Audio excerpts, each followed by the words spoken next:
Welcome to Samba Samba. Enjoy the video.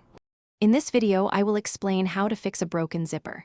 First, check if the slider is off one side of the teeth. If so, you can use a common household item like a fork or a small flathead screwdriver. Gently pry open the slider's bottom opening by just a tiny amount, perhaps 1/2 millimeter.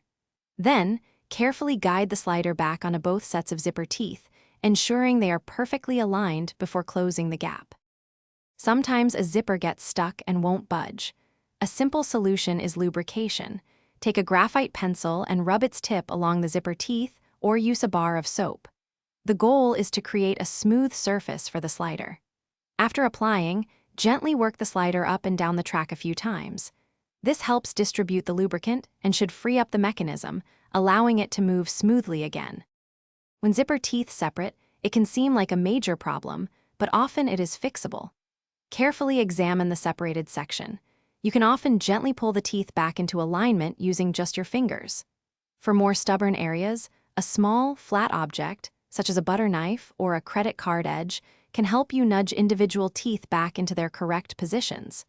Make sure every tooth is perfectly interlocked before trying to zip it up. For a missing zipper pull, a simple paperclip or a small keyring can serve as an excellent temporary replacement. Just loop it through the slider's hole.